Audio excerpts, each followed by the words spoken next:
It's. I woke up. It was slimy and wet inside my shorts. My dick was hard. I had been dreaming that I was sitting in the cloakroom with the Shatura and the Voronkova, and that I touched Voronkova's breast. It was cloudy out the window. It had probably rained during the night. The rails on the balcony were wet. Drops were hanging from the antenna wires. Far away, behind the houses, a train passed through. The radio was playing in the kitchen. Today is Victory Day. The scent of gunpowder permeates this holiday. With grey hair in our whiskers, we will find joy with tears in our eyes. Victory Day, Victory Day, Victory Day. Yeah.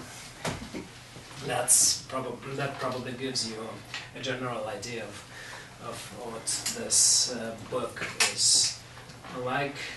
As I said, it's a coming-of-age story set against the background of the mid-1980s with the Cold War and all other peculiarities of the late Soviet regime attached. And also it kind of documents that reality with those pop cultural references, which probably don't always easily translate into English, but could still resonate with people who are not familiar with those. I hope so, at least. Okay, now if there are any questions, I would be happy to answer them. Yeah, sure. I'm interested in your personal influences as a writer, whether Russian or not Russian. Actually, it was quite a mixed and diverse collection of influences, but they came at different periods of time. Like at a certain time, I was really influenced by someone. But again, I think I should make it clear that it was more interested as a reader.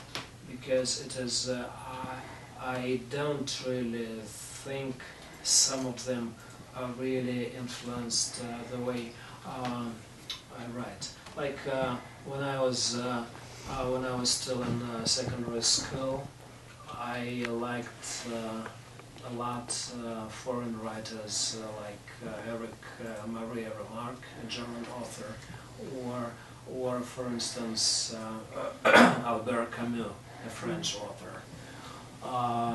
Then later I was interested a lot in Ernest Hemingway's stuff. Then there was a period when I was more interested in Russian authors. Well, if Nabokov is Russian or American is kind of debatable, but at least I was interested in stuff that he wrote in Russian. A few other authors, like very controversial author Edward Lemonov, was an influence at some point. I think he's recently translated, by the way, or will be out soon. Into English? Yeah, I think so. Which book is that? I don't know. Yeah, and also a few American authors like Hubert Selby and Jack Kerouac, authors. Maybe to a certain extent even this guy, but to a limited extent. Yeah, it's Burroughs, I think. Yeah.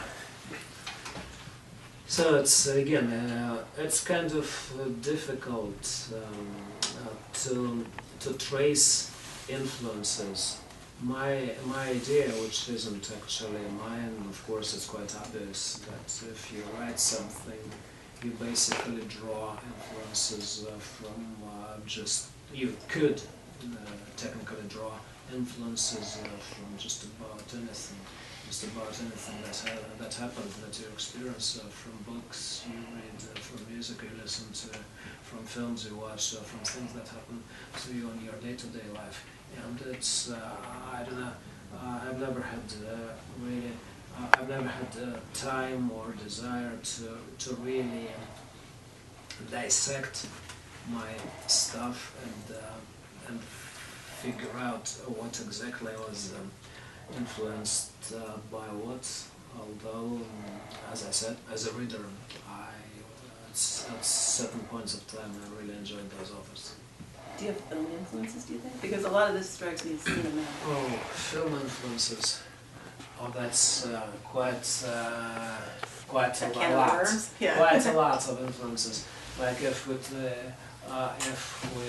take, for instance, American film directors, the most obvious directors would be like, again, I don't think there is any connection at all, like David Lynch. I enjoy his films, or for instance, I enjoy films by Jim Jarmusch or by Quentin Tarantino. That's totally different stuff. A lot of European directors like Jean-Luc Godard, or more contemporary directors like Bruno Dumont. I don't think how well known he is, but he's won prizes at Cannes several times. Or like German film director Rainer Werner Fassbinder, another big influence. When it comes to cinema, there are like a bunch of directors whose work I really enjoy. And again, watching films takes less time than reading books, Yeah. so you can watch a lot of films.